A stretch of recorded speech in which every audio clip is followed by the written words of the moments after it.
Pompliano, Yep. uh, he interviewed Howard Lutnick, but in a different interview, he interviewed a mom and pop shop who own a t-shirt and embroidery business in Kentucky. And in this video, they struggled with a lot of things that a lot of other people struggle with. And so I'm trying to answer this question just very Hmm. briefly here. They didn't pay their employees in Bitcoin, but they provided an incentive for them to stay, because what they did was they got Bitcoin on their balance sheet, and then they incentivized their employees to stay by saying, if you stay here 5 years, you'll get this much Bitcoin. Or ownership in the company, something like that. Right. And so at first there was, out of like 100 people, there was only like, like four or five that Oh, I were love like, that. oh, yeah, that's great. Well, after like the first year, and they have this Bitcoin like TV, with all the price, every day people come in and they see the Bitcoin price going up, and they don't know what Bitcoin is, but they liked seeing the number go up, right? That's so cool. So this is something I experienced as a contractor when I was a contractor too. Employee retention is almost impossible. And I've spoke to Alex about this in Vancouver.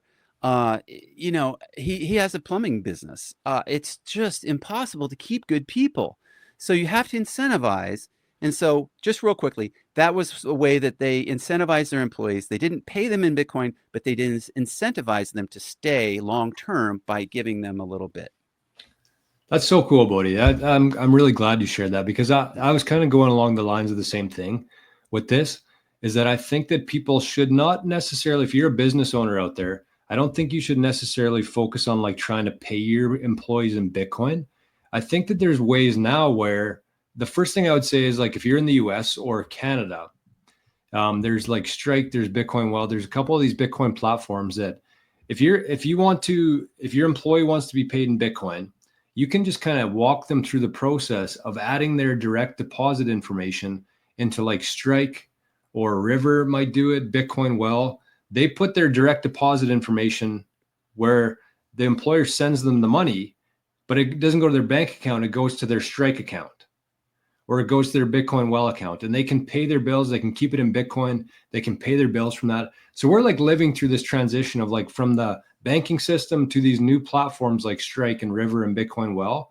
So I would just say that have a good understanding what the process is there, and then teach your employees, encourage them, talk about Bitcoin, be like a Bitcoin company. I love that idea that you gave, Bodie, there in terms of like offering some sort of longer term incentive ownership. And the third thing I would say there is, like, if you're a Bitcoiner yourself and you have employees who want Bitcoin, just send them sats every week or every Friday or something, and just send it to their non KYC wallet, like 5,000 sats, 10,000 sats. Imagine being an employee and your boss is sending you sats just for doing a good job. Like, that's part of the retention there. That's part of the whole thing here. So you don't have to get complicated with tax stuff and forms and stuff like that. Like, one of those three approaches, I think, would be more than enough to make your employees happy and keep them around. Oh, it's absolutely imperative. I mean, so many business owners of service companies are sleeping on this. They don't know what they don't know yet, and they're feeling it. They can't get good people, or they can't get people that are motivated, that have some vision, to kind of buy into that vision for their company.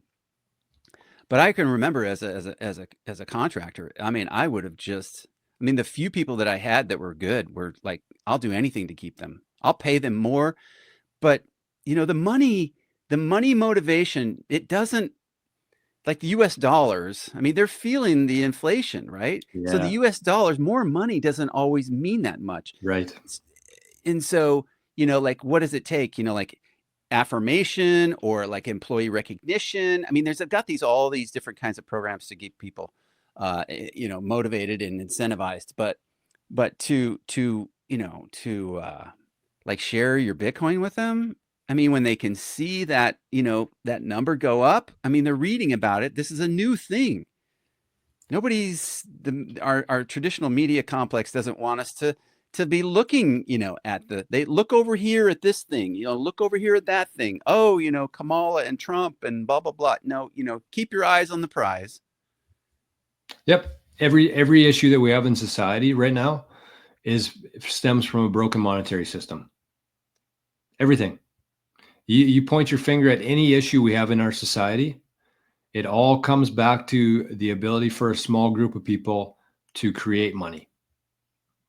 So I want to say there's Jess Tastics over in Zapstream said MicroStrategy stopped doing micro incentives because it becomes a taxable event that they need to send 1099s for, which makes sense. But we're not talking about like the MicroStrategies here. We're talking about mom and pop shops. And I think that if you were to send your employees some Bitcoin, like every Friday, like 5,000 sats, you're not reporting that. So that's not a taxable. I mean, I don't want to go on record saying that, but like, I'm not claiming that if I'm the employee, which is pretty cool. Like it's not connected to your name or anything. So good luck. If I was your employee and this, a lot of it too, it's not just like the thing, not just the fact of like receiving it, but if you're my boss, Jor, and you sit me down on a weekly or every month meeting or something like that, and you go like, hey guys, like we really care about you and the blah, blah, blah. And you do this whole dog and pony show and here's some drinks and here's coffee. And we're going to have this kind of get round table thing. And, and you can talk about Bitcoin, like this is the thing, guys. And you can educate your people about the value of it. Yes. And it's like, yeah, it's a volatile thing and it kind of goes up and down and everything, but the general trend is not down. It's up. And if it does go down, guess what? We'll buy more because, it's a buying opportunity. I think if you're talking about that, like, let's say we actually rolled this thing out. Let's say that, your cleaning machine wants to send some of his employees or her employees some Bitcoin. Like the nice thing about this, and I like this when you're tipping waitresses too, it's like you tip them in 15, 20%, whatever people tip nowadays, but then you also send them some Bitcoin. So they're not like reliant on that. They're not receiving their salary. They're not basing their budget upon this. This is just kind of something in addition to what they were already getting, like a bonus. It's not taxable. And so they don't really see the need to spend it. Maybe that just builds up for a couple of years that they're working there, 5,000 sats a week. And they check it in 2 years from